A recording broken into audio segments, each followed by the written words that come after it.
Hello and welcome everyone. In this episode, we're exploring the rise of right-wing populism across Europe, a phenomenon that has reshaped political landscapes, influenced mainstream parties, and raised profound questions about the future of democracy. Whether you're a policymaker, activist, or simply curious about the forces shaping European politics, this conversation will hopefully leave you with a deeper understanding of one of the defining political challenges of our time. So, let's get started. Joining us today is Professor Daphne Halikiopoulou, a leading scholar in comparative politics and an expert on nationalism, populism, and party politics. Daphne is based at the University of York in the Department of Politics, and her research has looked at the wide range of factors that drive voter behaviour, how right-wing political parties have gained traction, and implications for liberal democracies across Europe. Today we'll be discussing one of her latest reports, co-authored with Tim Vlandas, which is called Understanding Right-Wing Populism and What to Do About It. We'll link to this in the podcast description. So, without further ado, welcome to the podcast, Daphne. Hello, thanks for having me. Well, welcome. Thank you very much. We look forward to hearing a bit more about you and your report. So let's start right at the beginning, the origins of right-wing populism.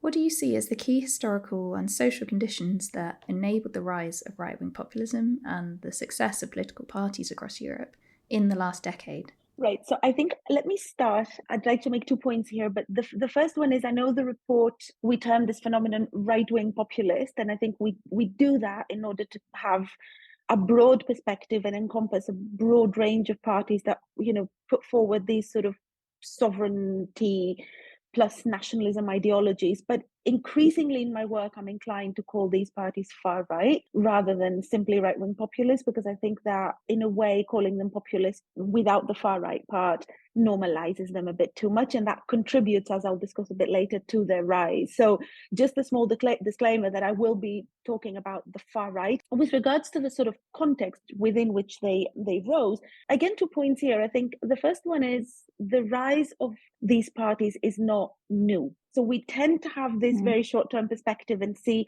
right now, wow, they're all over Europe. I mean, you have the report in front of you. First thing that we have is the map. Essentially, what it shows you is that there is a far-right party, fairly successful, operating in every European country right now. But this is not exclusively a new phenomenon. So even if you go back to the late 1990s, early 2000s, you will see that these parties gained some traction, for example, in Austria, in countries like the Netherlands, even in countries like Greece. While this is not a new phenomenon, what's happened right now is that it's become exacerbated by the context of the economic crisis, coupled by the context of the migration crisis, and then it has become increasingly normalized to what we see today. But it's not new. So we could say that this context of crisis, if you like, in a way, and also I would say the domino effect that it created, the normalization at the supply side, what it's basically done is not given rise to something new, but rather A, made that normalized, and B, more of these parties are now in government. More of these parties are able to implement policy. So this is what is new and more worrying. Yes, and good for us to keep in mind that this far-right populism then is not something that has just sprung up recently. Something else in your research I wondered if you could elaborate on is your challenge to the predominant view that this rise in right-wing populism is a result of cultural backlash, and you challenge that idea. So could you explain for our audience what that really means and how, say, other factors then, like the economic crisis you've mentioned, how do they factor into this equation? Absolutely. So I think when we started working on this, both with the report that you are talking about in this podcast, but also in some other earlier publications, we noticed that there was this conventional wisdom kind of going on, that, this argument essentially that it used to be that societies were divided along economic lines, haves and have-nots, but now this is not the case anymore. Now we have a transnational cleavage, and societies are more and more divided between those who are cosmopolitan and those who are nationalist. Therefore, the reason the far right is rising is this cultural backlash, right? That essentially it's the nationalists who are instigating a backlash against the cosmopolitans. But I think, and sort of the argument says, well, we are right empirically, because if we go out there in the real world and we look at what drives support for the far right, we'll see that it's essentially anti-immigration attitudes. Therefore, it's all about culture, it's all about values, it's all about immigration. And we thought, hang on a minute. Immigration indeed is important. But if we look at it in a bit more detail empirically, immigration is a multifaceted issue itself. In other words, not everybody who has anti-immigrant sentiments actually has these sentiments because they fear for their culture. There is an enormous literature and also an enormous empirical work that looks at how immigration backlash can also be an economic thing. So people are worried about immigrants accessing jobs, immigrants accessing public services, immigrants accessing health, education, etc. And number two, there is actually a non-immigration route to voting for the far right as well. So in other words, the far right electorate also consists of a lot of people who don't report immigration concerns. Therefore, we looked into more detail a little bit into this. And in the report that we are discussing today, what we did is we looked at data from the European Social Survey, and we kind of, across 17 different European countries, we tried to break down this immigration question, right, into people who are concerned about immigration for cultural reasons, who are concerned about immigration for economic reasons. And we found that indeed immigration is very strong predictor, but actually those countries where far right enjoys widespread support, the electorates in these countries are driven both by economic and cultural concerns and much more by economic. So because the far right electorate is so broad and widespread, it's not as clear cut to just say it's one factor that's just driving this. We need to look at the composition of the electorate itself. And if we do, we see that there are two types of far right voters: core and peripheral. The core are the hardcore, those who will definitely vote for the far right.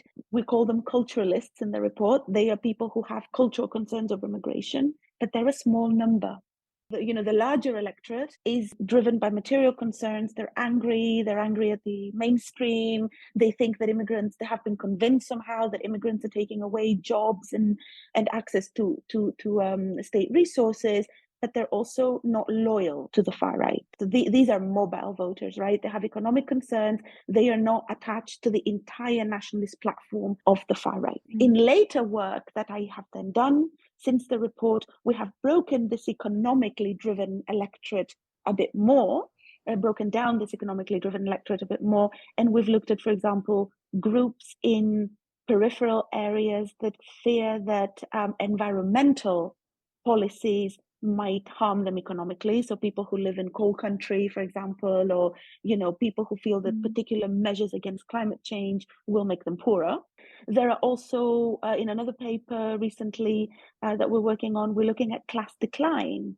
And there we actually looked at actual intergenerational class mobility, again found that individuals whose parents are in higher classes and have now fallen into lower classes, these are very likely to vote for the far right. So there are a number of economically driven voters for different reasons who support the far right, and the umbrella reason, I guess we could say, is protest. Yeah, I mean, like everything, it's not so simple to be labeling one cause and one consequence. It's obviously incredibly complex and multifaceted, as you've said. Which does bring me on nicely to my next question for you, Daphne. We've seen the levels of success in the far right-wing parties in Europe also vary significantly.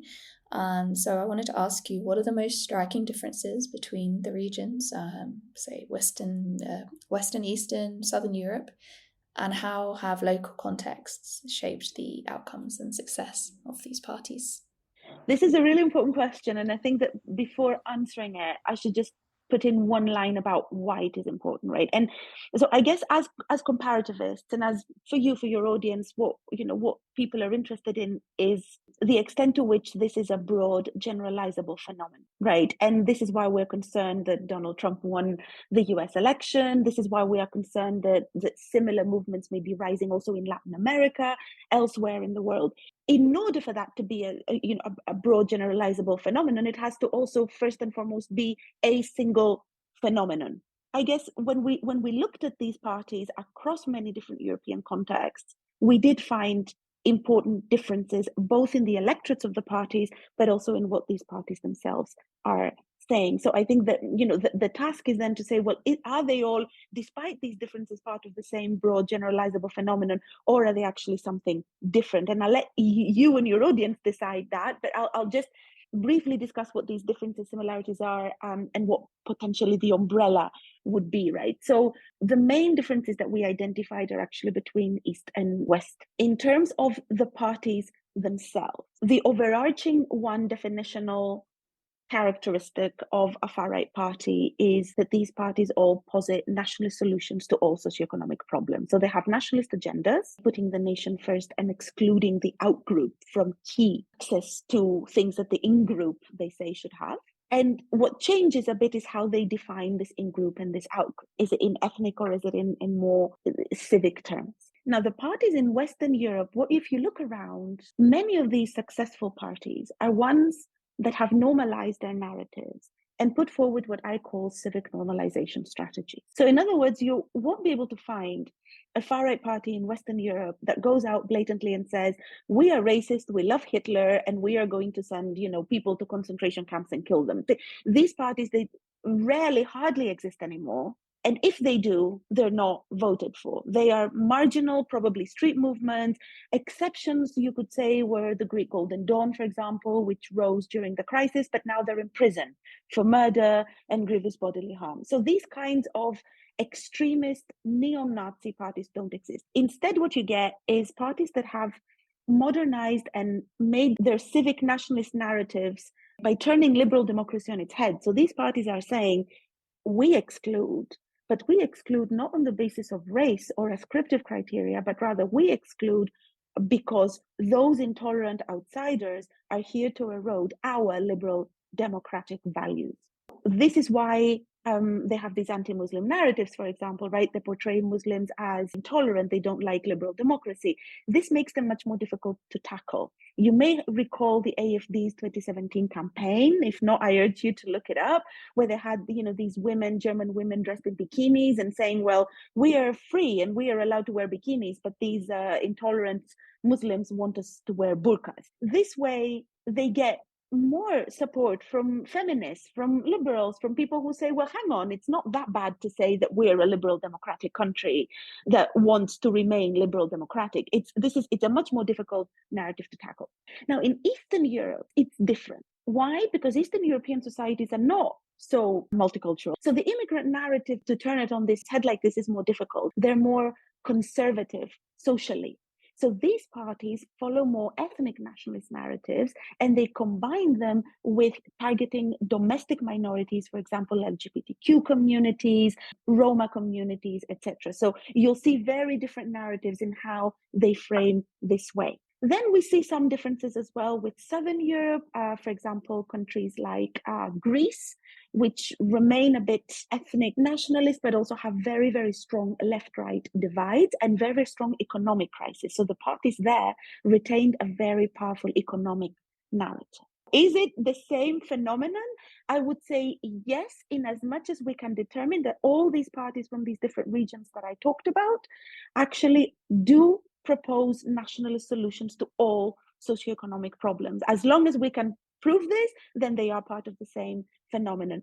Now, the voters also vary. We looked at the European survey data from 2002 until 2020, roughly, and we looked at different socio-demographic and attitudinal characteristics of the voters in the report across 17 European countries, both East and West, and Scandinavia and South Europe. And what we saw is some of the attitudinal characteristics are very important across the board. So, for example, most far-right voters report concerns over migration. It is one of the most predictive factors for far-right party support. We see, however, quite a few differences in terms of age, few differences in terms of religions. In the West, you get the opposite. Being secular in some cases, like in Germany, is a strongest predictor of far-right party support. And you also see a big difference in the composition of the electorate. There is an important non-immigration driven far-right route. So roughly 1/3 of the electorate of these countries combined does not report any concerns over immigration. And we see this varies quite a lot across different countries. Eastern European countries like Latvia have a very large part of the far-right electorate reports no concern, whereas countries like Greece and France on the top have the largest share of people who are concerned over immigration. Goodness. My gosh, it's just so complex. It sounds like such a frustrating topic to be researching, to find those patterns, those trends. You definitely do see regional patterns, and these can be explained. So, for example, voters in Central Eastern Europe, so we looked at Hungary, Poland, Estonia, and Latvia, but you see that essentially voters in Central Eastern Europe tend to be older and they tend to be more religious. And this is not random. This is because these parties were very anti-communist. And they started off as liberal and they radicalized in government. So what they really are is more than conservative. So these parties emphasize this very conservative, older, anti-LGBTQ kind of, this is where you get this type of voter. Whereas in Western Europe, many of these parties are niche. They have come from a small marginal space that they got in the party system, and then they exploded by capitalizing on this immigration issue in its various dimensions. So so many complex different bits and pieces, but they do make sense to put them together in a sort of pattern. Yeah, absolutely. And well, I'm very glad your research is doing some of this much needed analysis for us. The normalization of right-wing populism, far right-wing, that is, and their access to government is raised concerns about the erosion of what democracy means and what a democratic institution is. How can democracies safeguard their institutions whilst addressing those grievances that the parties exploit?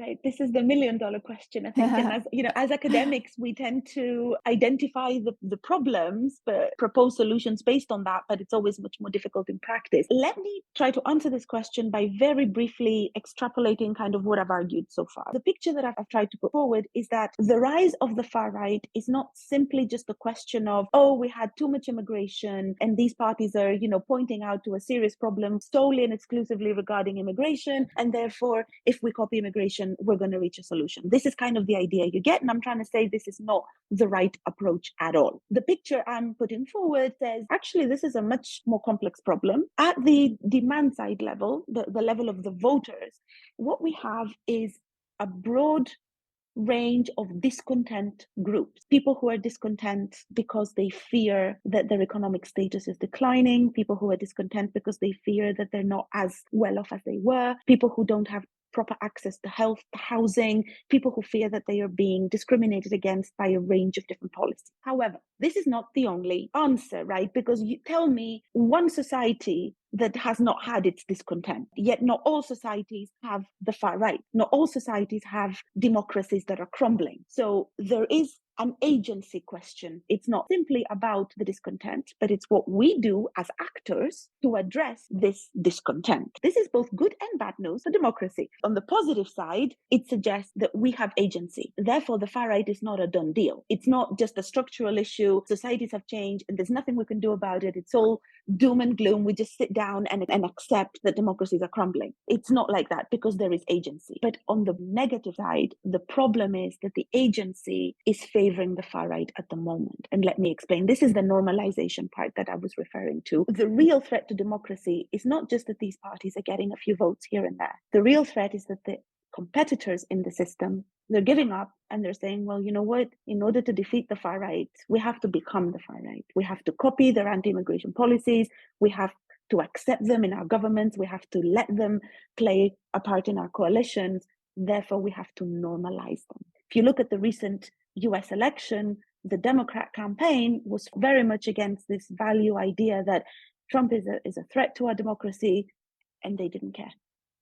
They didn't care because they didn't believe it. They didn't care because, you cry fascism once too many times and it becomes too normal. I don't know. But this is the issue. The agency that we could have to tackle the far right, it's not doing it. Instead of normalizing these parties and accepting them and actually accommodating their policies in a, say, more palatable way, we really need to follow more antithetical, controversial strategies against the far right and really understand the threat that these parties are posing to our democracies. So let's look ahead to the next decade. Another $1 million question. Bringing it back to your research, you discussed the people, parties, and policies framework in analysing the rise of the far right. How can progressives leverage these dimensions most effectively to resist the growth of the far right? What should their key priorities be in this evolving political landscape? Right. So I guess this is a pretty similar answer in terms of rather than accommodation, it's better to come up with a new strategy that progressive forces can own. What do I mean by that? Accommodation is shown by a lot of research, not just mine, that it doesn't work because effectively the voter is not going to go for a cheap copy, they're going to go for the original. So, in other words, nobody will be convinced that left wing governments or progressive governments are going to be excellent in limiting immigration. So all we do by talk a lot about this is increase the salience of the immigration issue. So we convince people that that's their big problem. And then they go and they vote the far right, which they think is the party family that's going to address their issue. So it's actually a mistake. And I think that it's a mistake that a lot of political parties make, but also we make even if we don't mean to. Like we're talking about it right now. And sometimes you just increase the salience because there is a very fine line between acknowledging an issue is important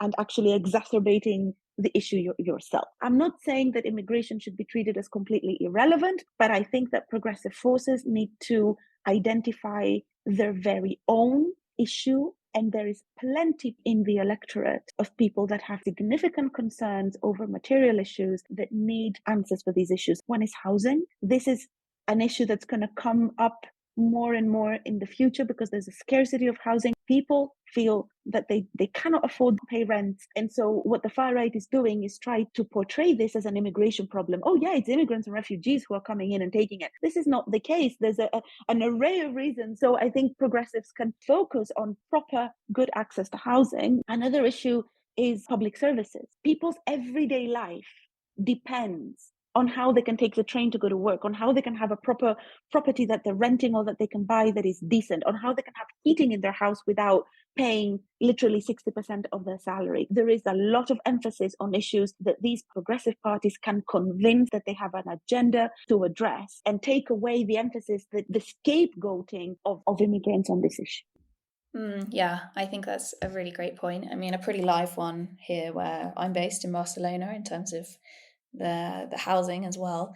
And yeah, I totally agree. It could be really, at the very least, about us changing the narrative about how we talk about that. Right. So you'll be pleased to know, Daphne, after all this grilling, that we have a final question for you.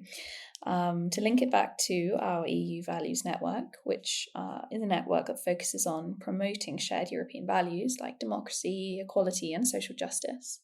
So now, in the context of your research, how can the principles upheld by our network guide a more unified European response to the rise of the far right, while still respecting the kind of diverse political and cultural landscapes that you've already described that sit across all of these member states? Right. I think, again, this is, if the previous one was a little hard, I think this one's even harder. But let me start by saying what I have identified, both in my research, but also in my extensive work with policymakers and political parties and loads of NGOs, is precisely this long-term versus shorter-term tension. It seems for many that a political strategy that will be good right now is the one that we should follow, and that often favors the far right because it often leads to accommodation. It then leads to perhaps policies that unintentionally push people to go for the far right more. Then we also have this issue that is across Europe, which is polarization.